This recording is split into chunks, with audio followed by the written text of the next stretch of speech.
Hello, everyone, and welcome to the first webinar of 2024. Very excited to have you. We're going to give everyone a couple more minutes to trickle in. I'm going to mute myself here, but yeah, we'll see you in just a couple minutes.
Hello, everyone. It is 10 a.m. Pacific, ready for our first webinar of the new year for Function Points. I'm going to give everybody a couple minutes just to trickle in. I know some people might just be a little bit after the hour, but in the meantime, I'll let you know, Daria and myself, I know Daria is excited. First of all, we're online to show you all new product features, which is always exciting, but great news. We finally got some snow here on the West Coast. I myself am a skier, but I know Daria is a snowboarder. Excited. Yes, I don't know about you, but I am so ready to go on the mountain and get some of that fresh powder. Yes, you're going up to Whistler, right? Yeah, next weekend, I'm so excited. I went not too long ago, but it was still like the beginning of the season, so pretty much the base of the mountain was still didn't have any snow on it, so excited to finally be able to ski down all the way. All the way. Yeah, pretty nice not to have to ski through mud for that last bit. Yeah. Exactly. Do you have any big ski plans coming up, Talia? Big ski plans. Yeah, maybe some night skiing this week. Just gonna jump right into it. Yeah. Nice. I yeah, very excited. How long have you been snowboarding for? You like a long time? I started off skiing actually, and then slowly transitioned into snowboarding just because I thought it was cooler. And then just ended up liking it way more. But yeah, I can do both, but I have more fun on the snowboard for sure.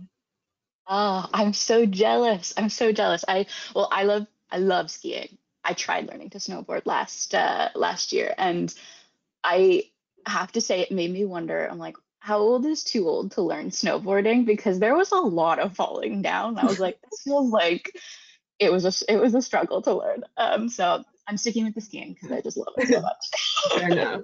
Well, you're never too old to learn for anyone out there listening as well. This is true. All right, we're a couple of minutes past the hour now. We got lots of people joining us, so let's tuck into it. You all can share my or see my screen, right, Daria? You can see the Yeah, product you're series. good. Excellent. All right. Well, yes. Again, welcome to the first webinar of 2024, the webinar series. So, for those of you who are new to joining us on the product series, it's a pretty new series altogether. But we started out last year hosting these webinars once every quarter so that we can make sure we're giving you continuous updates on what happened in the last webinar. What are all the new things you need to know about? And what's coming up for the quarter to come. So our typical structure to this meeting is that we're going to go through some introductions, of course. That's what this is. But we're also going to share what we've done in Q4 of 2023. And then we're going to talk about what's coming up for early 2024. So yes, definitely. If you are a fan of this session and you get lots from it, please come back in 3 months' time. We'll see you in, what will it be? April. April's when we'll be having our next one. So no, you can count on us for that. Next, I want to talk about my wonderful co-host, Daria. I'll pass it over to you to explain yourself, but this is her first webinar joining us as a host. So I'm really excited to have her. Daria, Thanks, tell us about Talia. yourself. Thanks. I'm super excited to be here for my first webinar. I work as a customer success manager here at Function Point. I have a previous background in media and in account management, and now I am here helping Talia. So excited to kind of go through what's next and what we've done for the last couple of it. And yeah, enjoy. Thank you. And Daria will be on the question side of things as well. So if you have anything you are wondering about while I'm going through this demo and demoing the different features, write it in there. She's either going to be able to respond to you in the moment or pitch it to me so that I can answer for everyone if she thinks it's something that we could all learn from. Or if we don't get back to you, might be because it's a more specific question or we're getting a ton, we'll make sure to reach out to you after the call. We'll get in contact with you directly. So if your question isn't answered in the moment, know that we will get to you. And then for myself, I'm Talia. If you haven't met me before, I am the product manager here at Function Point. I used to be on the customer success team, so some of you may know me from onboarding and from just general consulting for helping your agencies grow within Function Point. And now I'm working on developing the product to just really grow with the market and ensure that we are constantly providing new and innovative solutions to solve all of the the different things that come up in a very ever-changing industry. So with that, let's get started. Let's talk about what happened in Q4. These are the three highlights. First of all, we released a minor improvement collection. This is a long list of different things that we did throughout the system. We're going to be doing more of these, just sort of a bulk release of just some awesome little updates that there's something in it for everyone. Some items might not affect you, but our goal with that is to just make sure that there's just something awesome in there for everyone that's just going to surprise and delight, make your life a little easier, and you'll just see those things trickle throughout the system. So we're going to be doing more of that. The next thing that we released in December was estimate form settings, helpful for making simplicity for your estimate, or some of you might call them your scopes of work for the submission of those. And then finally, we released an Asana integration. So we're going to talk about how that works today too. So with that, I'm going to jump into my system. I'm going to turn off my camera while I do so, but I'm still here. I'm just going to switch to my function point. All right. So first off, let's talk about minor improvement collection. There is a long list of what we created. So the first thing I want to do is direct you towards our release log. If you want the full list, this can always be accessed through our help center. So if you go to the Function Point Help Center, which of course you can access through clicking on the little help icon in your Function Point system, it's right along the top bar there. Check out product releases, and you're going to see a full list of everything that we have actually put out that you can see live. Gives you a little indication on what sort of things we're dealing with and talking about. And this is going to be everything from like special projects like the Asana integrations to minor improvement collections to just generally like bug fixes and little improvements. So this is your log that is super helpful. So I'm only going to go through a couple of the ones from the minor improvement collection today, just some ones I really want to make sure everyone here walks away with. But for the full list, check this out. So the first thing I want to talk about has to do with briefs. I'm really excited about this one because it's for simplicity. Get some, like, we always love simplicity, right? Just the more the better. I want to talk about it because, especially if anybody on the call today is not currently using briefs, this is a really good opportunity to consider it and just play around with it. They offer some awesome structure to client intake and intake for new work, creative briefs. The list goes on for what you can use them for. But ultimately, this is an entirely customizable form that you can use for your internal team to start work on the right foot. But also, if you utilize our client portal, you definitely work with briefs. And for those of you who are like, what is the client portal? That sounds very interesting. It is one of our add-on features. It's like an extension of your function point system, but much simpler, less tabs. And it's for you to actually give access to your clients so that they can submit a request to you. And that request comes in the form of a brief. It shows up in your main function point system, and then you can turn that into an estimate and work with it.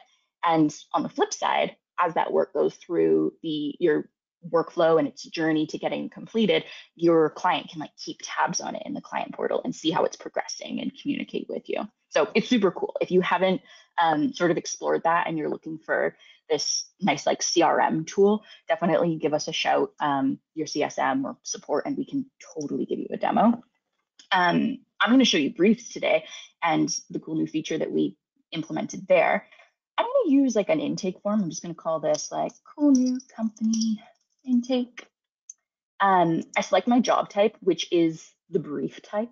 I'm going to select the client intake, and don't worry, after this, I'm going to show you how I set up a brief type quite quickly. I'm just going to go through and show you where that's done. And I can log it to that cool new client. I'm going to fill out a couple of fields here, just saying it's pending approval. We're just going through, and I want to show you the bulk of it here. This is what everyone's excited about. We have always had the ability to build a custom brief with the option to have someone upload a file. That is the question type. Similar to like a type form, you can say, do you want a file upload? Do you want them to have to enter a date field? Do a text entry? We've always had the file upload option, but it's been a single file at a time. So you've had to add multiple for it into your briefs, or duplicate the question multiple times, which isn't ideal. So we introduced a multiple file upload for your briefs. So this might have been a reason for you to not pursue briefs previously, is like, oh no, I need people to send me like product images. A single file upload just simply won't do. We now have a solution for that. You can upload multiple files to a brief at a time. And we kept around the single file upload because sometimes that's helpful. I know sometimes you get like 20 pictures when you really only ask for one. You're like, you can still use the single file upload when and where it feels applicable for your customers or your team. So yeah, now you can upload multiple files at a time. It's super easy, very quick. You can also drag and drop. So that's going to feel way more intuitive for users. Additionally, something that we did with the improvement of this feature is previously when you uploaded a file to a brief, you could know that you could always go to that brief to actually see the file and check it out. But we wanted to create some consistency with this along with our other tasks. Right now, you might be familiar that if you add a file to a task, it's going to automatically put those files in the company folder under that files tab. Briefs are now going to do that too. So you don't actually have to go hunting for the brief to actually find those things and open the brief and pull up the images. You can just go to the company, go to their files, and you'll see it neatly stored in the brief name that you created. And we can download those all from here and check them out. So simplicity, consistency, all about it. Now, if you're actually looking to implement this, go to Admin, Feature Management, and then you're going to go to Job Types. And this is where you set up all of your brief types. You click here if you're going to create a brand new one.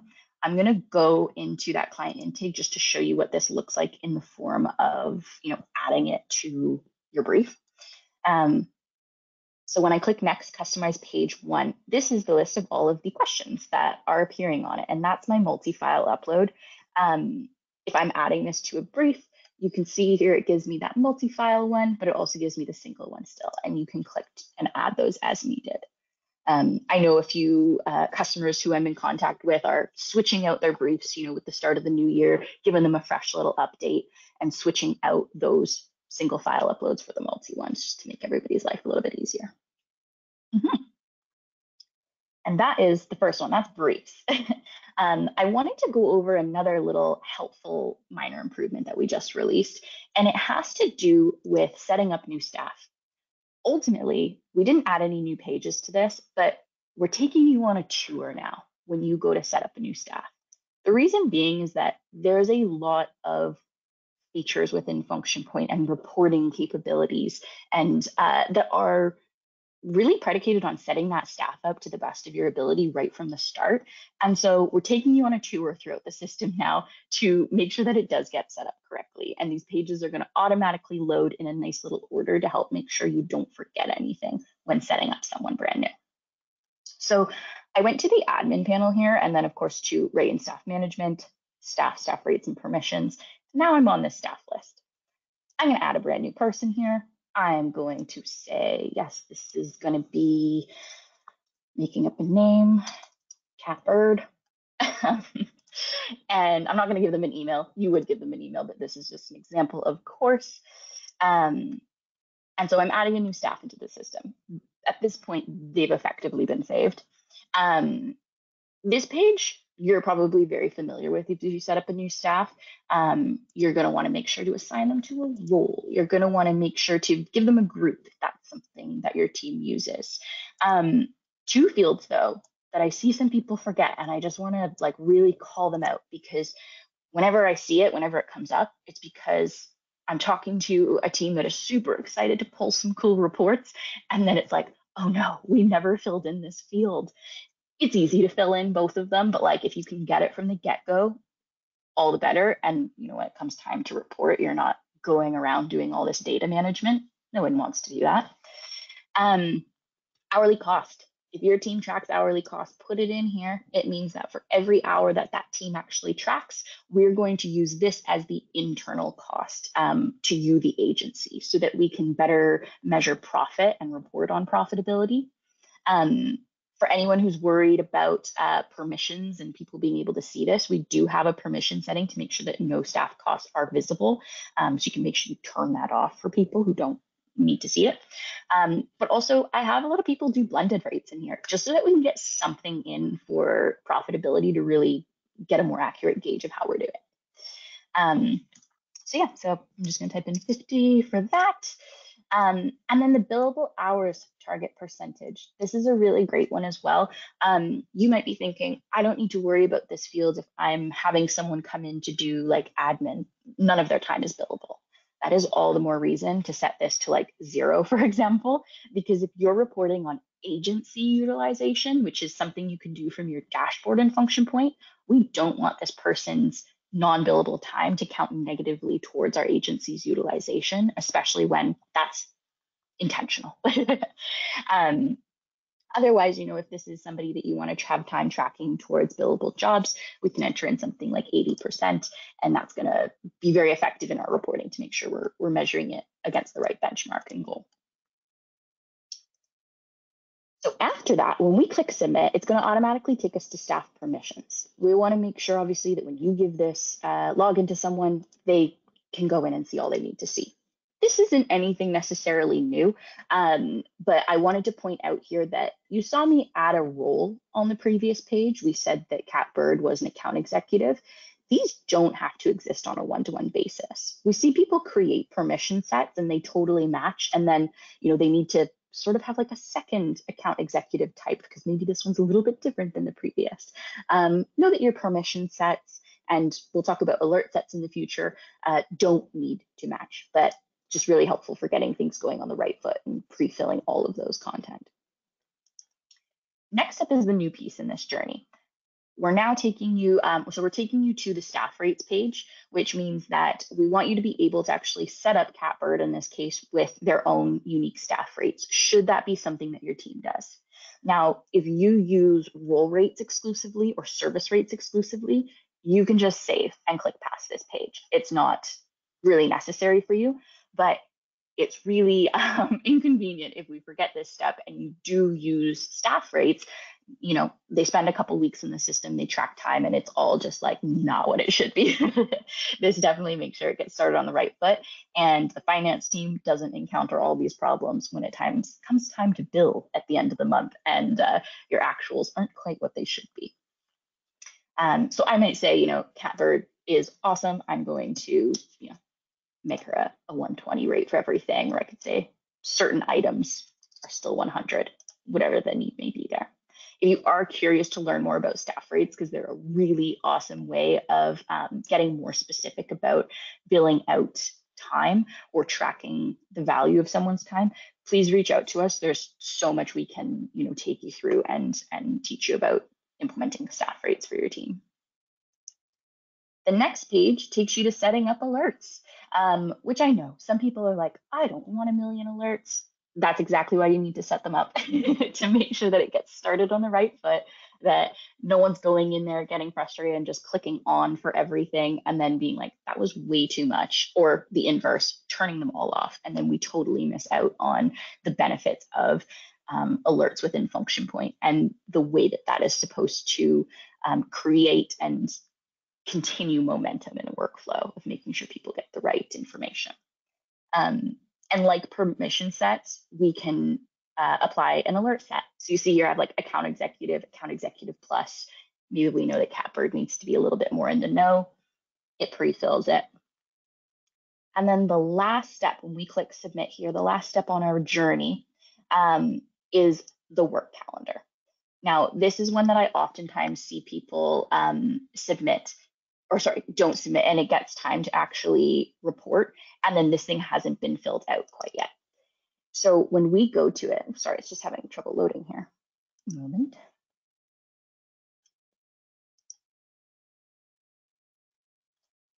Oops, sorry, I refreshed my screen, and of course it like took me off of it. My apologies. Let me try again here. It might get me back on the right track.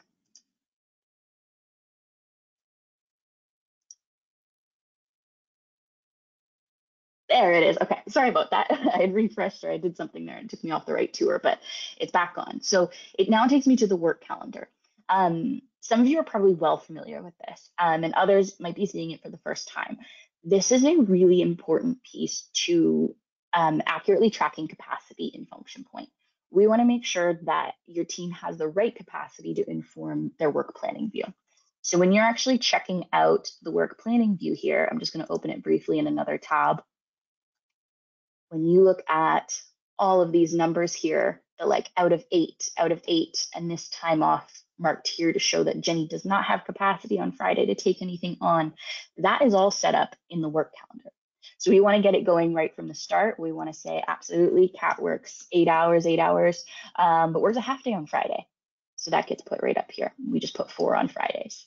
And that is going to be Kat's regular working hours. And of course, if we need to set her up with any personal vacation, we can do so here as well. We can also see all of this office time off that is already applicable to her.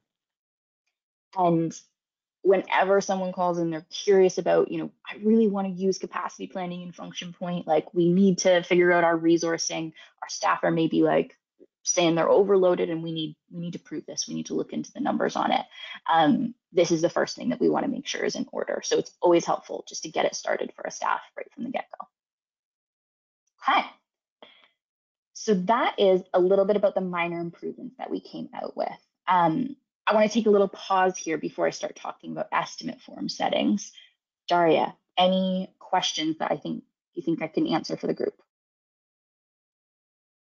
Just taking a look here. There is one that came out. Is there a way to see the work planning view by client versus person?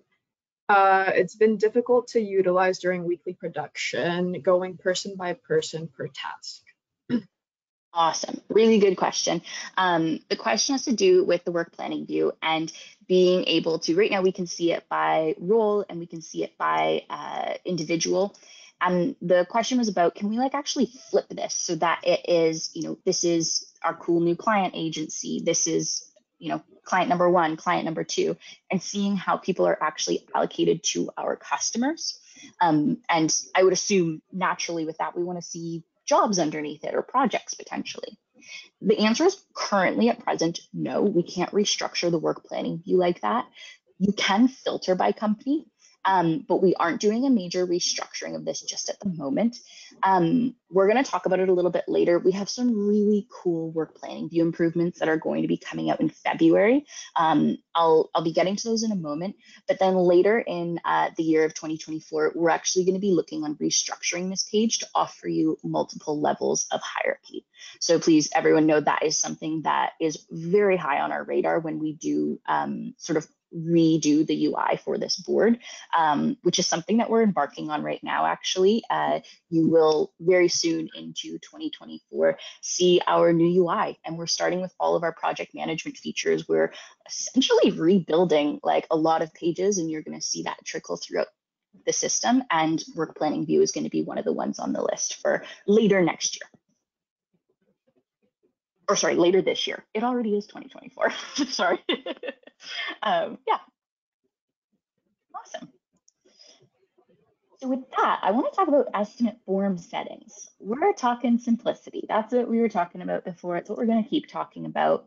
I want to just remind everyone in my system, it's called estimates. You might call it a scope of work or a plan. People can rename these. Mine says estimates, just so we're all talking about the same thing. Now, this estimate page has been the same for a long time. Lots of great fields to fill in to make sure everything gets captured right from the get-go. But you might find like there's fields here your team never uses. You don't need to use them. When you train someone who's new, you tell them don't use that field. We don't need it. We're now making this a bit easier on you. So maybe you always fill out like the estimate name. I'm just going to fill this out quickly. Test. You choose the estimate type. We have certain items here that we require from ensuring accurate data points in the system. And so these ones are always required. You need to put an AE on there, you need a rate category in terms, and you need an office. But I have people come time and time again who are looking for reports to report on the delivery date on items or the category. This is a really big field that is required or not required. It's super customizable. So you can totally edit what's in this list, but a lot of people use it to indicate the intention in billing. And as we all know, that is a massive piece, especially at the end of the month when it comes time for finance to get in there and actually build some invoices. They need to know this. This is really important information. We don't want to have to track anyone down, and we certainly don't want the finance team to have to do that. We need that information there. So if this is time and materials, that has to be said. Now, if this sounds familiar for your team, there's things that you absolutely need, there's things that you never use. We have introduced a section in admin and then in system setup, system preferences. You're going to see estimates along the sub-navigation here, and it lists all of the fields that you are able to customize. So we have two columns here, one for the visibility and one for if it's required. So you heard me mentioning like, maybe we don't need client PO number. Our clients never have PO numbers for us. Let's turn that off. Maybe we're not really interested in tracking the likelihood of leads at this time. So we want to turn off close probability and month close. We're already simplifying that page. But what we can do even more to simplify this and make sure everyone walks away from creating an estimate knowing that they did it right is making some of these fields required. So let's do finance a favor and turn on category, make sure that is required. We always want a delivery date as well. That's super important to us when it comes time to report. So we turn on all of those things. We can submit our changes. And now when I go back to add an estimate, you're going to see it looks a little bit different. It's a bit simpler. We don't see the field for, which was the one I turned off. All of the lead tracking ones, we don't have the month close and the PO number, so the list gets a little bit easier. And our category is, of course, required. So this is a really exciting feature, lots of customization, and really to make it easier on when you have new customers, but also, or sorry, not new customers, when you have new staff, getting them up to speed a lot quicker. We want the system to be as intuitive as possible for them. And then also, you'll see a theme here. When it comes time to report and all of that data is going to be much more likely to be right, it is going to be there, something we can depend on. So this is a really cool new feature and area of customization that we are looking to expand throughout Function Point. I don't have an exact date for it on our roadmap, but this is something that we are looking to repeat so that if you are, say, filling out a new company, our goal is that eventually we're going to have the similar types of customization and requirements that are necessary for different forms throughout the system. So know that that is soon to come.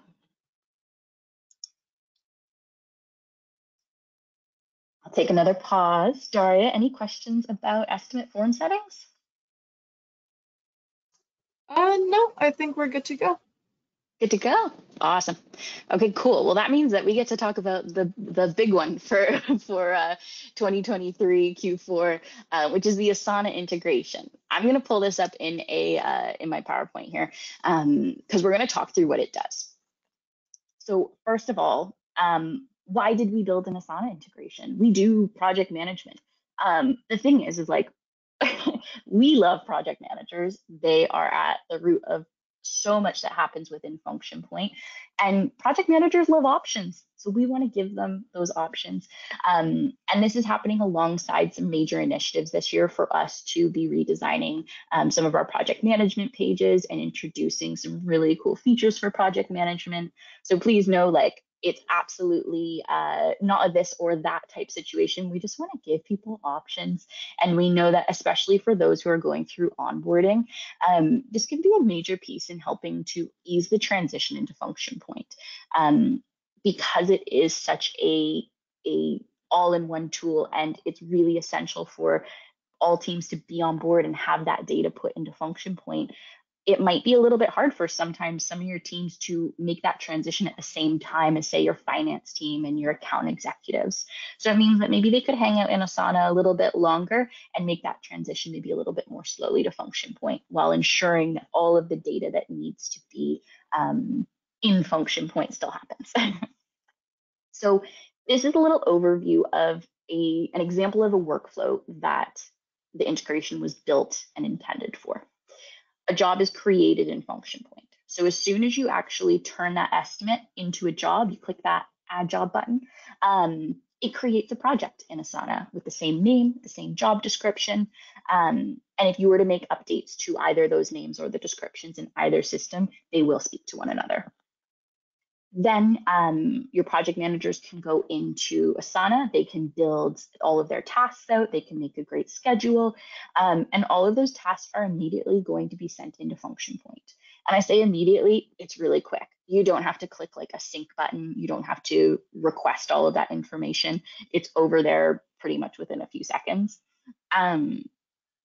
Then back in Function Point, your collaborators are still in Function Point. So they're still tracking time there. We're not having them track time in Asana because, of course, Function Point is really dependent on services. We need to make sure that that time is being tracked correctly through outlined services with appropriate rates. So tracking time and communication is still happening in Function Point. And all of those task statuses are going to be kept up to date. They talk to one another. And then in Function Point, you complete the work. Job statuses will sync. So everybody, your project managers creating or managing schedules in Asana will know what's been completed, whether that's at the task level or the job level. So I'll go into that also. I'm going to sort of give you a little visualization here. On the job level, when it's created in Function Point, it's a one-way sync. It sends it over to Asana. When a job is updated in either system, that information goes both ways. And those fields that are involved are the name, the description. Yes. And then if a job is deleted, now, don't worry about this one. This is okay. If you were to delete one in either system, we're not going to delete it in the other one. Of course, we don't want anybody accidentally deleting something in Asana and unintentionally deleting a job and all of its associated invoices or anything like that. That's not going to happen. Either would have to be deleted independently. Now on the task level, if you create a task in either system, it's going to show up in the other one. So our typical workflow that I just showed really pitched, if your project managers want to create a schedule in Asana, they're good to go. It's going to send a Function Point. But likewise, the other way, if you're, maybe you've done that too, and your traffic managers and your project managers are looking at the work planning view thinking, oh, we forgot something. We got to add one more thing in. You don't have to go back to Asana for that. You can log it in Function Point and know that both of your schedules are going to be kept in sync. A subtask is created. So you might be wondering about this if you are familiar with Asana. They have subtasks. We don't just yet, and I say just yet because it is on our radar. If you create a subtask in Asana, it's going to create a task in Function Point as well. So say we had a parent task and 2 subtasks on it in Asana, that's going to translate to 3 tasks in total in Function Point. And if a task is updated in either system, that's going to be communicated to either one. And that goes for the description, the assignee, yeah, the description, the assignee, the due dates, the start dates, all of that goes both ways. The only thing that doesn't go two ways is estimated hours. So that's the one thing I can call out for everybody, and it's something we're going to keep an eye on. Asana's estimated hours field is a customized field, and it's still relatively new. So they actually don't have that item in their data points for integration just yet, but we're keeping an eye on it. So as soon as they do, we'll make sure to finesse that. So if you are to add estimated hours to your task in Asana, that will absolutely be picked up by function point, and you'll see it in function point. But unfortunately, the opposite isn't true. You can't add a task in function point with estimated hours, and the estimated hours won't come into Asana. But soon on that, I'm sure we're going to get an update for you. And then if anything is deleted, yes, if you delete a task in Asana, it's going to delete the task in function point. The goal behind this is that really we want to make sure that you have the utmost trust in your task lists in either system looking exactly the same. Having to delete a task and move a task is just such an inherent part of building a schedule. So we do let you do it, and we reflect it in either system. But the good news is that if in function point you have any timesheets associated to those tasks, those won't get deleted. The timesheets will just go straight to the job, into the service. It'll remove any association with the task. That way we can delete the task without, touching your timesheets and altering any of that data. Okay. So that is a bit about the sync. And really the exciting thing about this is that it just is going to open up some options. And it's also one of the first big integrations that we have released with our new API. And there is lots more to come, lots more on the way. So this is just the start of it. And if you want a demo between the two systems, or you're ready for us to just set it up with you, give a shout out to your customer success manager or contact support at functionpoint.com, and we will get you set up. There is some articles on our help center right now that goes through basically some of the stuff that I just went through, if you do want to take a look at it in your own time and go through it with your team, but also just what those next steps are for getting this set up. We also have some improvements that are coming your way with it. At the moment, it's a really easy integration to implement, even if you just want to play around with it, because it's only going to affect newly created jobs. However, we are going to be having a phase 2 of this integration where we will be introducing a way to sync historical projects and jobs. And that's going to allow you to create a project, for example, in Asana using a template, and then sync it with a previously existing job in function point and really match it up. So it's a really easy one to get on the go right now, and we're going to be giving you some more flexibility and more options for it in the near future. All right, I'll take a pause here. Any questions, Daria? Yes, there is one. Is there any way to limit which jobs get created as projects in Asana? Yes and no. So we have a little bit of one, and it really is the big one. The way that we establish an integration with Asana is by the workspaces and the teams that you have going on in Asana, and those map to the offices that you have in function point. So if you're familiar with offices in function point, it's a way to basically separate your teams a little bit. If I go to add a new estimate, it's a good way to show it off here. I have function point productivity software as one of my offices, but then there we go. Oh, of course, I turned it off for this one. My demo system, of course. Office preferences here. Let me see if I have one previously created. Yeah. So I have a video production team. So this might be like it's the same entity, but a really different part of our business. We will let you map those completely separate, because maybe the video production team really doesn't need anything to do with this integration. That's going to really draw the line of what syncs over and where.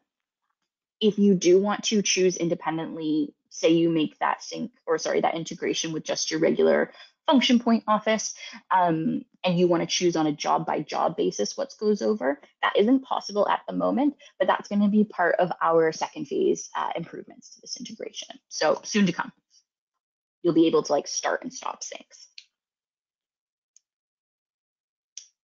Awesome. Anything else?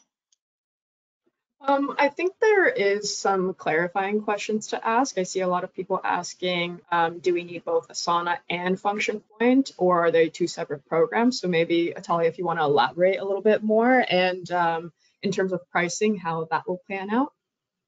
Totally. Great questions. And my apologies, I definitely jumped into talking about Asana and Function Point without giving a little overview of what Asana is for those who might not be familiar.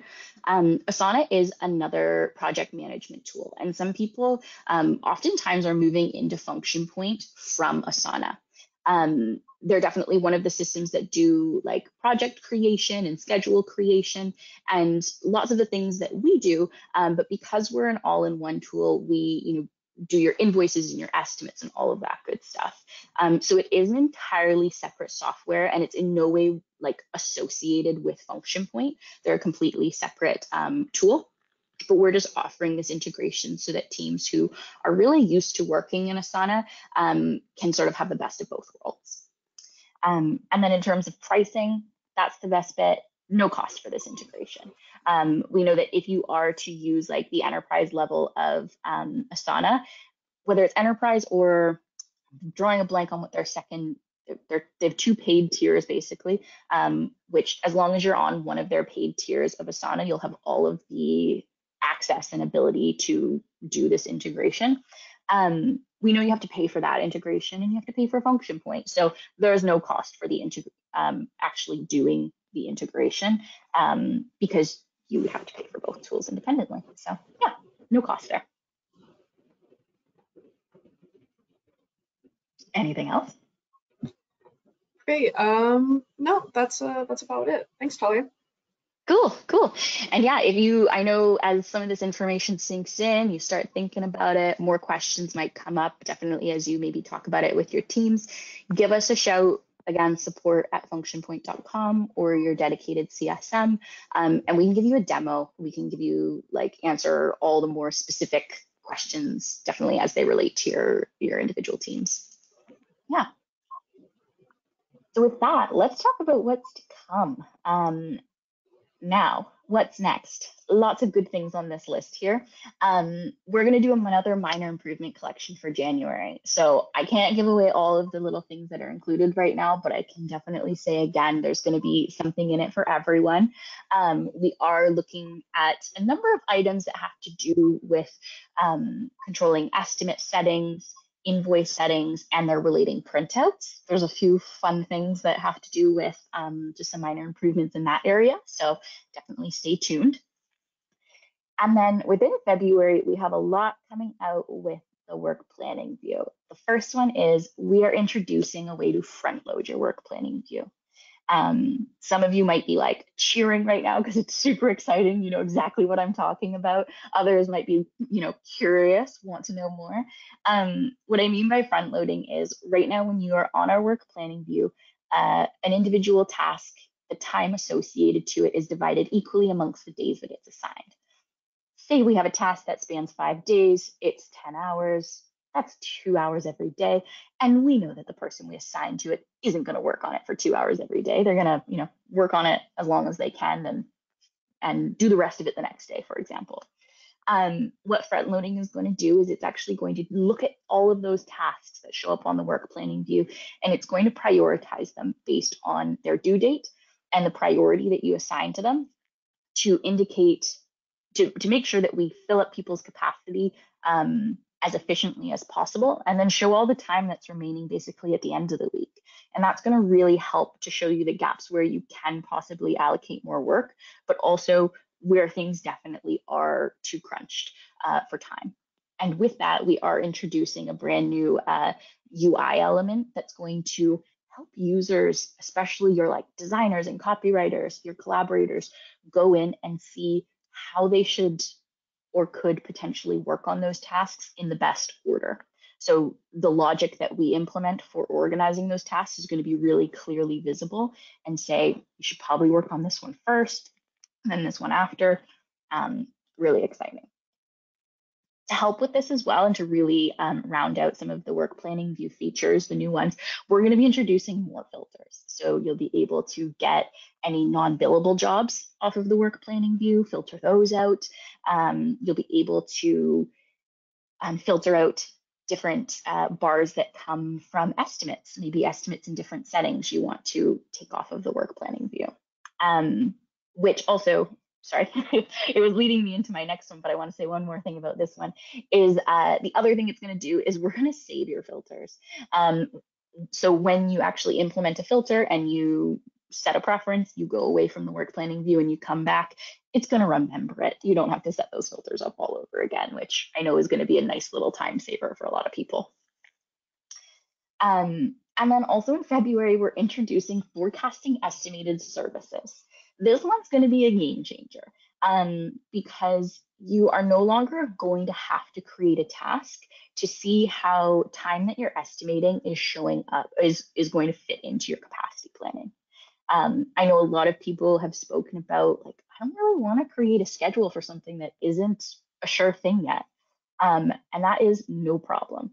What all you're going to have to do, and I know a lot of agencies who are doing this already, is from the actual service, you have the ability to add staff to services. We just need to say who's going to do it, whether that's a team or an individual, when they're going to do it, and the hours here.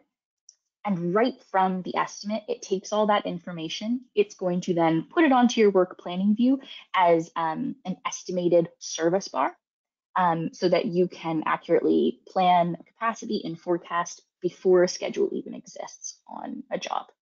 Once you actually create that schedule, all of that data from the estimated services is going to disappear. It's going to be like you switch it for the real thing so that you never miss a beat. It's just like really seamless into this estimated service planning and then the more accurate and detailed task. So really excited to share that with everyone. And I know when we meet in April, this is going to be something, all three of those especially are going to be things I spend a nice amount of time talking about and showing how you can make the best use of. And then we also have some QuickBooks Online enhancements that we're going to be coming out with. Again, really utilizing that new API to build a few more features in there that are just going to make it, all the more seamless, quicker, and just a little bit simpler for everyone. And then the calendar integration, that is on our list. And again, you're seeing lots of integration stuff here. We had the Asana one. We're doing some QuickBooks Online improvements, and then Google and Outlook calendar integration. So lots coming in the way of integrations in 2024, as well as some really cool project management improvements. That's going to be some big themes that you're seeing going on throughout the rest of this year. And that actually brings me to a poll that I would love to launch with everybody.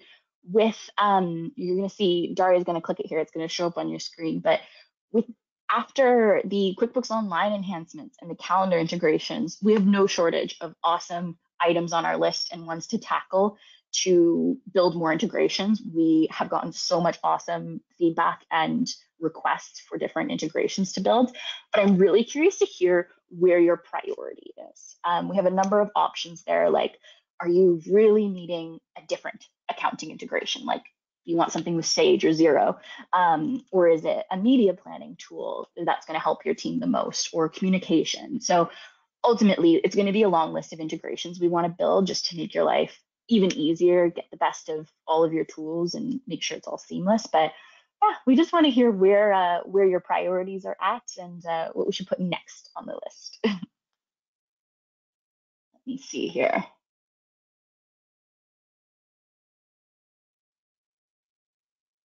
Oh, I realize I can't see this poll on my side, but Daria, how are we looking? We getting a few answers?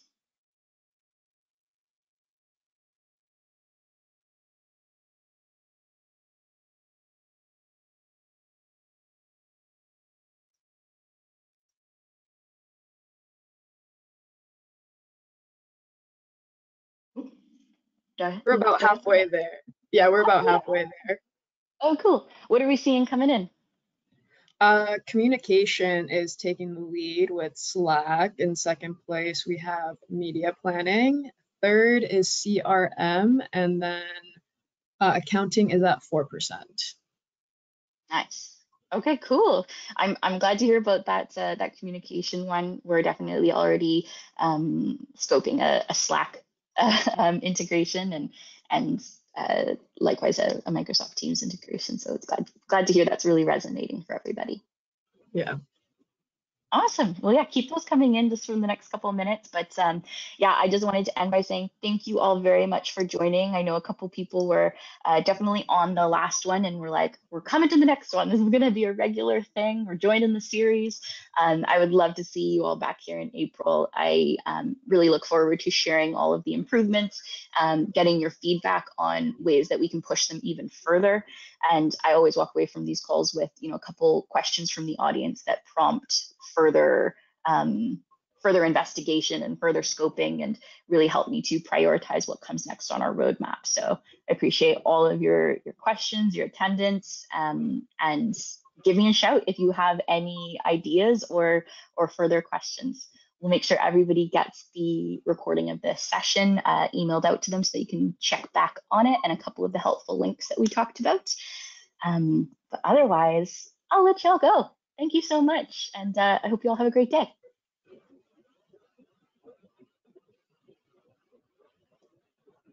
Take care, everyone. Bye. Bye.